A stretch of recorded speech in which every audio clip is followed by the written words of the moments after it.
Okay, ayan mga kautol. Tinanggal namin yung silencer nitong exhaust X6 na pipe. Ayan ang tunog niya ngayon. Ako, lapit tayo ng konti.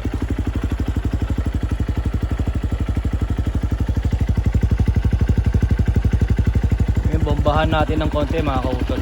Bombahan natin ng konti.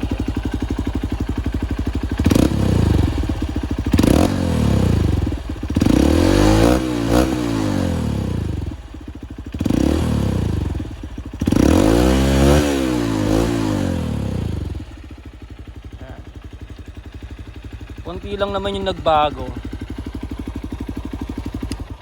Konti lang yung nagbago ng tunog. Pero okay na rin. Yan. Isa pa. Oh, sorry.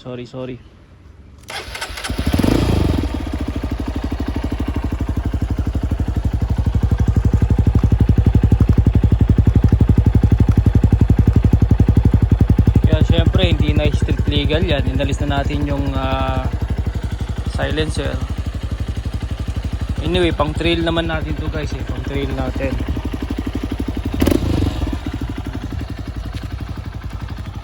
Ewan ko kung rinig from here. Medyo lang. So time check, anong oras? Mami, anong oras na? Around 8:30 no? Tirik na yung araw eh. I think. And guys, meron kaming trail tomorrow. Matetesting natin kung ano yung pagbabago ng performance ng motor.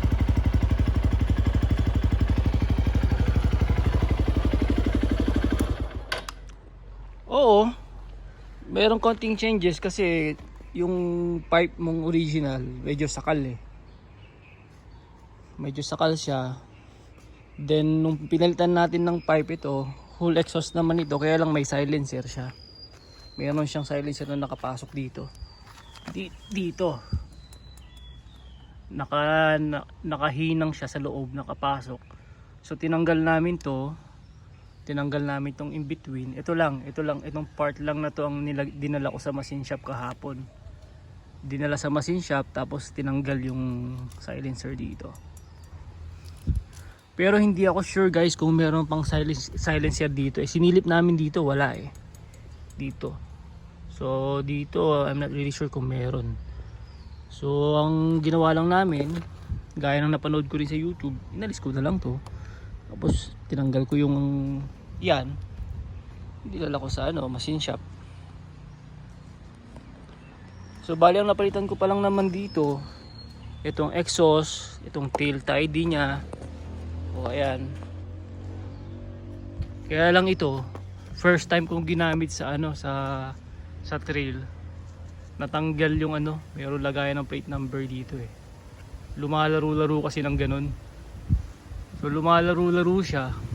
Nung uwi ako wala na. But that's okay kasi di ko naman kailangan sa trail yung plate number. So basically pang trail lang naman itong bike natin na to, 150L.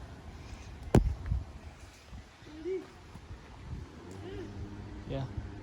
So again, ang napalitan ko is full exhaust. Nakuha ko to sa kaibigan namin dito sa Kawayan pero galing Manila. I think mga 5,000 pesos to. Pang CRF 150. Tapos yung tail tidy, nakuha ko yan mga 1.8 lang yan. From Davao City. Binili ko na lang sa Lazada. Yan itsura niya. Yan. Then skid plate, I think from Davao City rin yung pinagkunan ko nito. Yan. 3mm metal. Medyo may kabigatan ng konti but that's okay.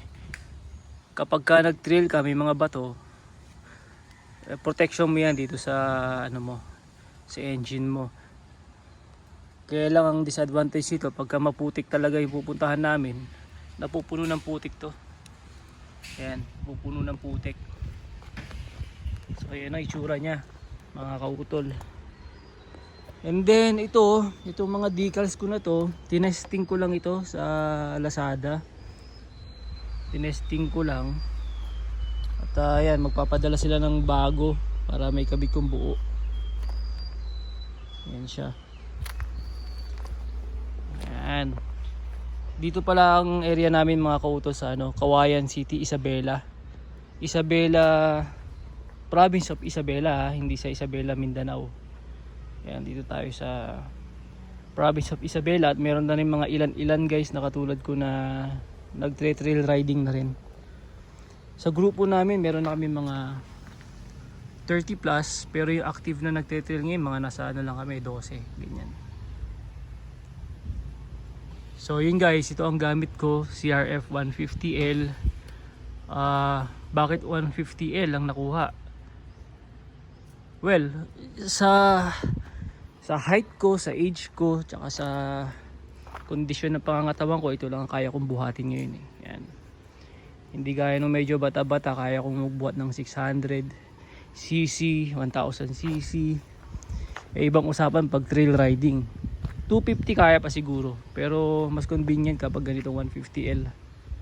Okay na yan. Then performance wise, okay naman sa akin. Magpapalit ako ng goma.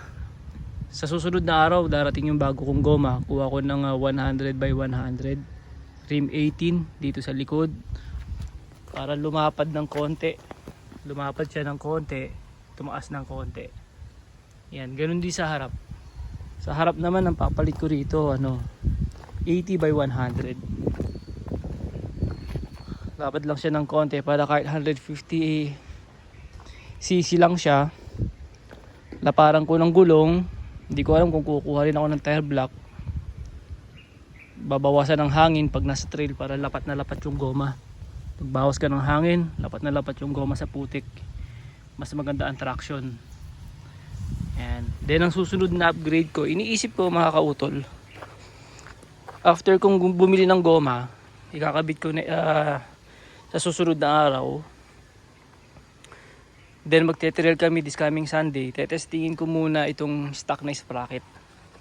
Ayan. Then after kung matesting, actually ini-encourage naman kasi nila pag nagpalit ka na ng gomang mas malapad, mas malaki, palit na rin ako ng sprocket. I think 49 teeth lang ito eh. So magpapalit tayo ng mas malaki, around 51 teeth. Tapos 13 ang front sprocket. Mas malaki na siya. Ayan. Para mas magandang hatak paakyat sa mga ahonan. So far ito munang setup natin. Basically stock siya. Stock lang talaga ito. Ito lang napalitan dito. Performance wise. Modification yan pa lang siya.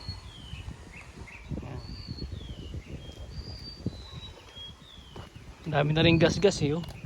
Parte ng yan eh, parte ng trail riding. Sandali, pandarin natin ulit.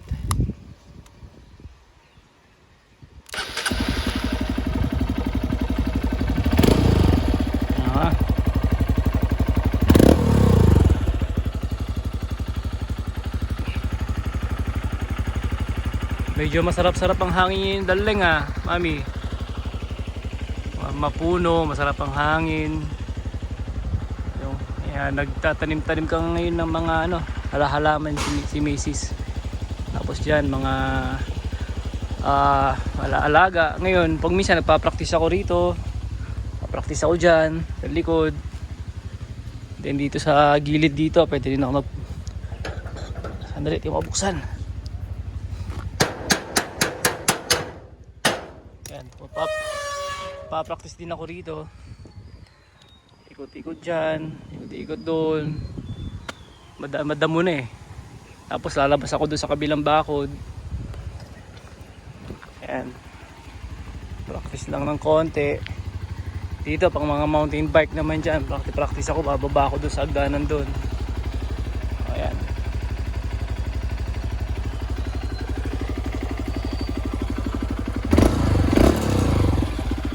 Yung mga decals ko pala yan, nakuha ko lang sa sa Lazada lang, testing lang.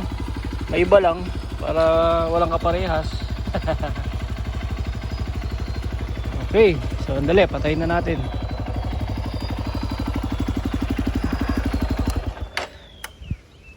Alright guys, ayan, thanks for watching. Hintayin natin yung abang-abang tayo sa motovlog natin this coming Sunday. Yung trail riding namin. Ayan, hopefully makuha natin yung GoPro. Okay, hanggang sa muli. Ingat kayo. Ride safe. As always, God bless.